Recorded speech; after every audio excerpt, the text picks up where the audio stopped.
pesticide. And the name of our chapter is Nationalism in India. So in this chapter, it means in this chapter different parts are there. So first of all, we'll discuss about the first part of this chapter. And our first part of this, the First World War, Khilafat and Non-Corporation.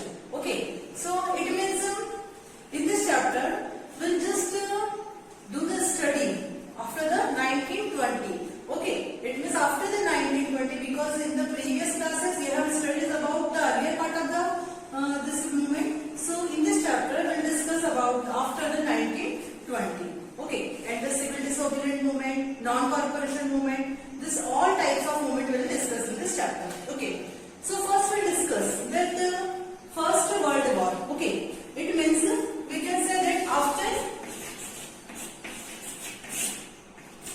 1919. Okay, after the 1919, there was some difference. It means the people, they just start to revolt. They are start revolution against the British government. So what is the reason? It means what is the reason why they start revolution and what is the developments are there. So this all things we will discuss. Okay. So first we can say that after the 1919 there was a war. So after the war we can say that the prices of the things, it was just increasing because there are a huge expenditure in the war. Okay. And what is the, it means in this way, the financial structure, it was completely down. Okay, so we can say that after the war, there were the, whatever the prices of the things, it was just increased, and the taxes, the percentage of the taxes and the revenue, it is also increased. And in the same manner, we can say that there are the forced recruitment are there. Forced recruitment, it means those who are the rural people, so either they want to join the army, either not. Forcefully, they have to insist that anyhow they just join the army. So this is, we can say that the forced recruitment. So forced recruitment are there, and we can say that since 1913 to 1918, the prices of the food item, it is also increased. Increased, we can say that the doubled of the normal prices. So the people are facing the shortage of food also. In the same manner, at the time, it means already people are suffering this type of problem. But they also, we can say that one more problem is that the epidemic is spread. Okay, so in this epidemic, there are the huge loss of the life also, and the same manner that the food item price, it is also increased. So we can say that in the census of 1921, it is just declared that 12 to 30 million people are died due to this epidemic. Okay, so we can say that these are the disadvantage or these are the bad effect of the war. So we can say that the people, they have also one hope that after it will, this all the things will finish. So at the time our condition will improve, but it was not happen. So we can say that in this way, one new leader, it is emerged. That is, the name of that leader is Mahatma Gandhi. And Mahatma Gandhi started one movement, that is the Satyagraha. Okay, so we will discuss the Satyagraha movement.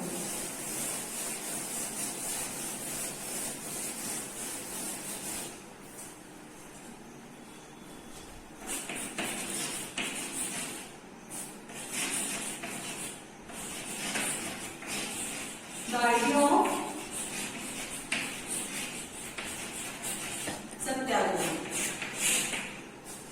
When Mahatma Gandhi come to India in 1915. Okay, so when he came to India, so the people, they already know about the work of the Mahatma Gandhi, because in the South Africa, the Mahatma Gandhi fought for the Indians, those who are suffering. It means the Indian people, those who are suffering there. So Mahatma Gandhi fought for them. So in this way, we can say that the idea of Satyagraha, it means what is their opinion. It means Mahatma Gandhi, he just want that will get the freedom, will get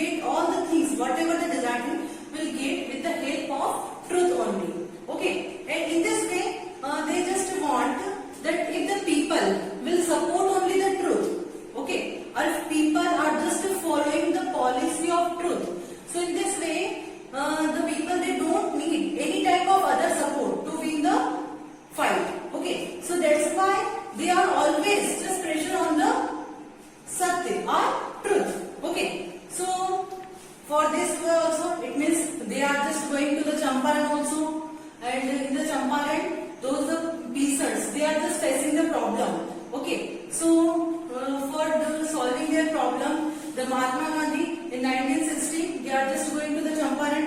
After that, they are just going to the Ahmedabad and the Kheda. There are also some peasants, they are facing the problem. So it means we can say that they are just want to force only on the truth, and according to their idea, that if the people will follow only the truth, so anyhow they can win the battle. Okay, so that's why there is some start in some movement.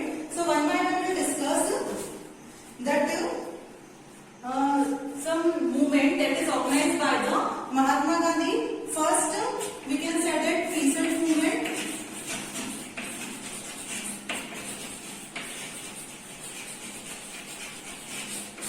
That is organized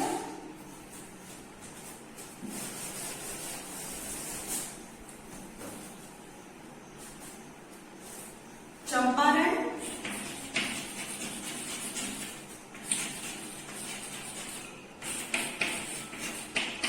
in Bihar. When? 1916. Sorry. And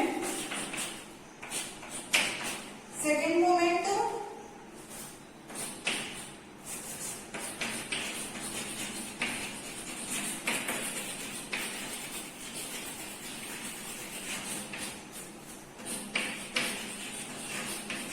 Kheda, Gujarat,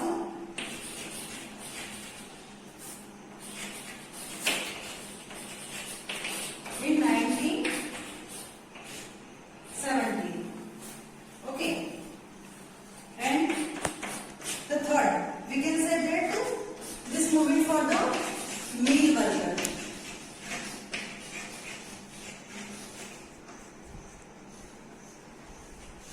In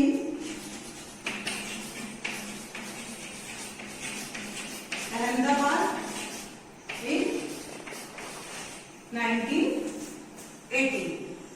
Okay, so you can check that Mahatma Gandhi always is just need to take that they are just forced to the truth only, and this method, we can say that this novel method of mass organization known as Satyagraha, and this Satyagraha movement is building a great produce. Okay. Okay. So now we discuss about the proletariat.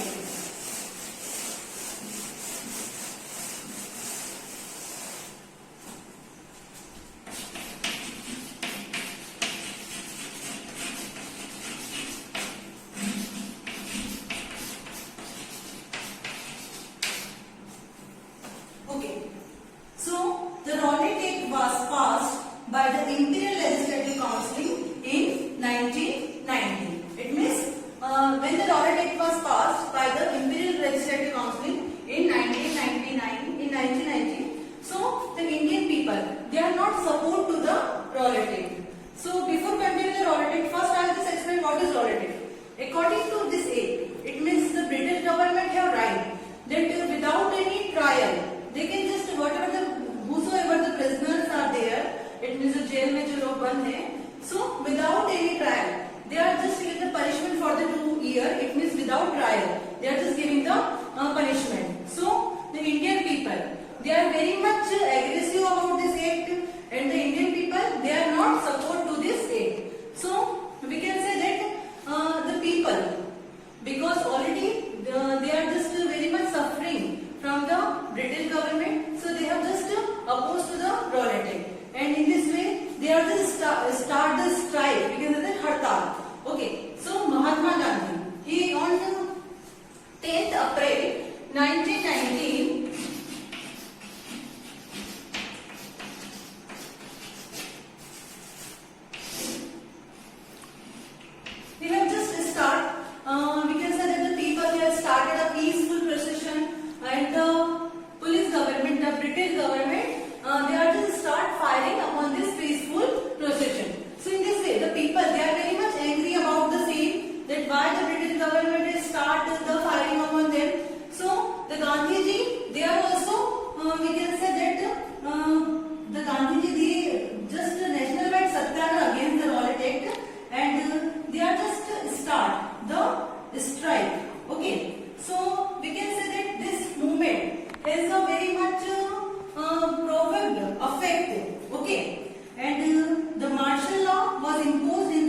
idea was given to the General Dyer. So we can say that the infamous Jallianwala Bagh. Okay, so the Jallianwala Bagh, it was this incident happened on 13th April 1990. In the history, it is very much important to you that you have to remember all the dates. Okay, so when the Jallianwala Bagh massacre is done, it was on 30th April 1990. So on the 30th April, we can say that the infamous Jallianwala Bagh massacre took place on 13th April in the day on which Baisakhi is celebrated in Punjab. A crowded of village came to participate in a fair in Jallianwala Bagh, and this was enclosed. We can say that if we talk about the Jallianwala Bagh, so Jallianwala Bagh, it is just enclosed garden is there. Okay, and on 13th April 1999, a peaceful meeting is organizing. Okay, so General Dyer, because he already know about the situation that the people is gathering, and this is the day of the Baisakhi. Okay, and this day the people from all over the part, they are just come to celebrate the festival of Baisakhi, and they are just assemble in a garden. When the General Dyer know about the thing, so there are only one exit gate of this garden. So this General Dyer, he just close that exit gate, and without any we can say that without any order or without giving any type of things, he just ordered to their army that start firing. Okay, so we can say that in this assembly so many women are there and so many children are there, and when he just start the firing, so we can say that the thousands of people, they are died, because there are only one exit gate is there, and this exit gate is completely sealed by the British army. So we can say that on this thing, the thousands of people are died. So when the Gandhiji know about all this incident, so he want to call up the movement. Why? Because anyhow he don't want too much type of violence. So this is the Jallianwala Bagh and the Rowlatt Act. So again I am telling to you, in the history it is very much important to you that you have to remember all the dates. Okay, so now we discuss about the Khilafat movement.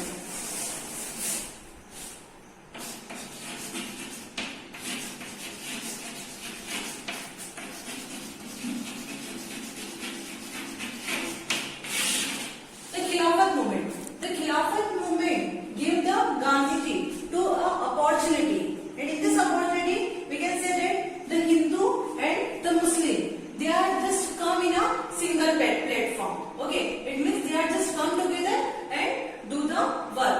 So this is the main thing of the Khilafat movement. So we can say that the Khilafat issue gave Mahatma Gandhi an opportunity.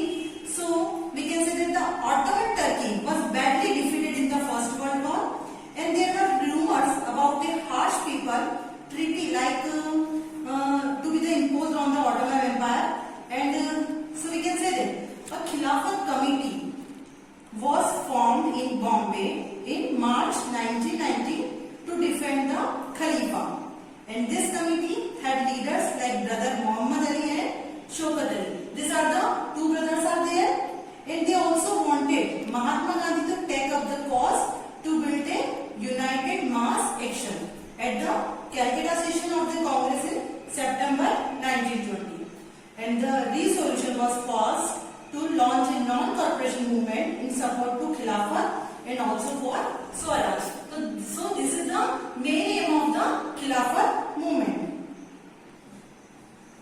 So now we discuss about the non-corporation movement.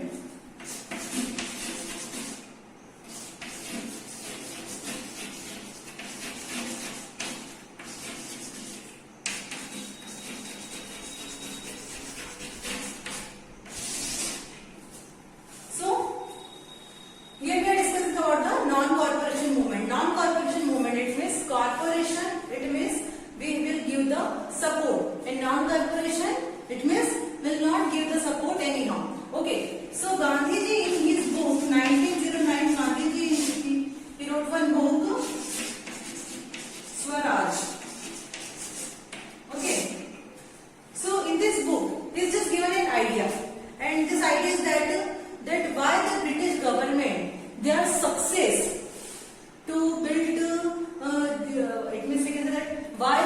government are success to establish their trade in our country India. Why the British government are success in any type of business, whatever they are setting in our country India, so they are got the success, and in the same manner they are also get the success to force upon us. Okay, so Gandhiji asked one question that why the British government are success? Because we people, it means the people of India, they are supporting, they are cooperate to the British government, and according to them, if the Indian people, they will not support to the British government. Okay, so anyhow the British government will not get the success. It means in shortly we want to say just only that things, that without the cooperation of the Indian people, the British government cannot get the success. Okay, so that's why he just started the non-corporation movement. Non-corporation movement, it means anyhow we will not support to the British government. So that's why to achieve the success of this movement, the Mahatma Gandhi want that we have to start some measure against the British government. Okay, so that's why they have just it means some measures are there that anyhow will not support to the British government. So that's why whatever the title it is given to the Indian people by the British government, so we'll just return this title, and anyhow we will not use the foreign product, and we will use only the our local product, and whatever the government buildings are there, and whatever the government schools, college, universities are there, will boycott them, will not use the foreign goods. And in the same way, that if we will follow this all the things, that will not support. Anyhow, if we will not support to the British government, so in the same manner, without the cooperation of the Indian people, the British government will not get success. So this is the main motto of the Mahatma Gandhi. So in this chapter, the first part of this chapter, we have discussed about that Satyagraha